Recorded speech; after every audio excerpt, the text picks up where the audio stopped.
What's going on, guys? It's Clutch Plays here, and finally the Knicks will get back on the floor together during the first day of training camp on September 30th. However, this upcoming season, the Knicks will only have 7 returning players, including Kadeem Allen, who's on a 2-way contract. So how well the Knicks players perform at training camp is going to determine who will be in the rotation come opening night, as well as determine playing time. Right now, looking at the 20 players who will be attending training camp for the Knicks, in all reality, there are about 14 players who have a serious shot at becoming rotational players next season, depending on how they do in these next few weeks. Now, obviously, some players like Mitch, Julius Randle, DSJ, and a few more are locked into the rotation already, so this makes the competition even more fierce. This will by far be the most competitive training camp that the Knicks have had in the past 10 years, and maybe even in the entire history of the Knicks franchise. All these players are talking about how their teammates are dogs, so this is going to be pretty intense. With all the competition that's about to occur in training camp, I'm going to pick out the 5 players in no particular order who have the most to prove in training camp and the games before the start of the season. So with that said, let's hop right into it.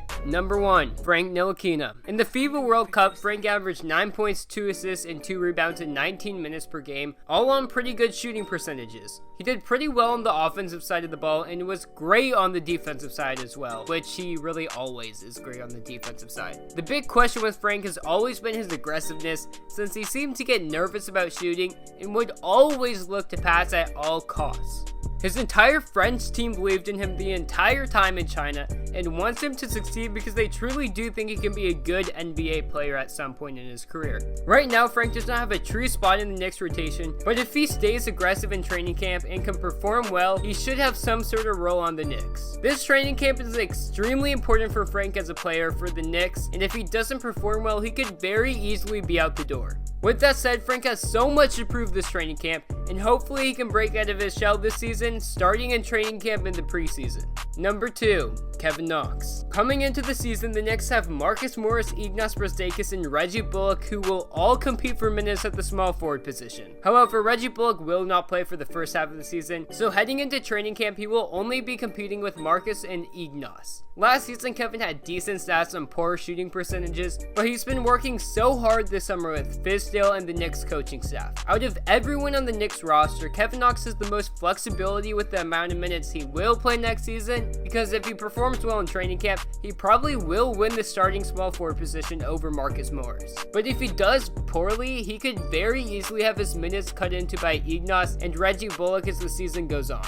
All in all, you could see Kevin in the starting lineup averaging 30 minutes a game, or have him coming off the bench and averaging 15 minutes per game, but it all depends on how he performs in training camp. Number 3, Damion Dotson. Right now, Damion Dotson seems to be the odd man out at the shooting guard position, since Trier and RJ will be in the rotation, and Wayne Ellington could very easily see minutes that he does not deserve. I don't know if he deserves them, I just don't like Wayne Ellington.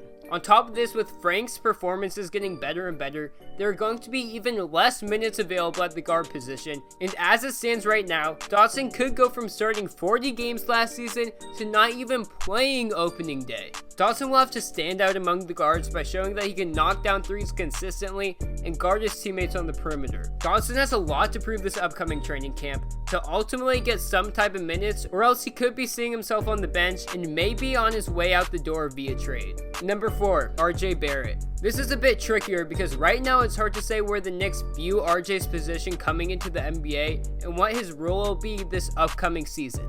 Right now, I do think RJ will start at the shooting guard position and play 25 to 30 minutes, but the Knicks could very easily want to ease him into action since he did struggle in the summer league, at least to begin with. RJ wants to play as much as possible and compete from the get-go, so if he wants to play significant minutes to start the season, he needs to show that he's the best shooting guard and playmaker on the Knicks in training camp. Also, he's a rookie for crying out loud. Of course he's going to have a lot to prove in his first time practicing and playing with NBA competition. Number 5, Ignas Brazdeikis. At the end of the NBA draft, all of us would have never thought that Ignas would have a chance to be in the rotation to start the season. However, he probably won't though, but there is a bit of a chance if he has an insane training camp similar to what Alonzo Trier did last season. However, what Ignas will be trying to achieve realistically this training camp is to be one of the 12 Knicks players that dress up for games. Since Ignas is a second round pick, His contract can be easily disposable if he absolutely sucks during training camp and someone like Kenny Wooden or Lamar Peters proves to be significantly better. I don't know if this will happen, but there are so many different ways that this training camp can affect Knox's future on this team, so he has a lot to prove.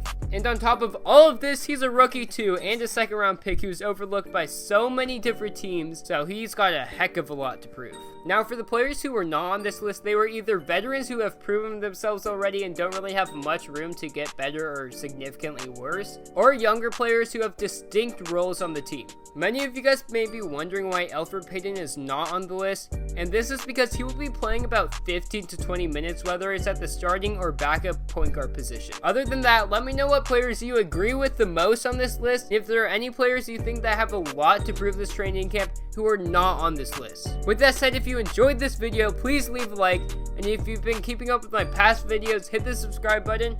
And with that said, I'm out, and peace!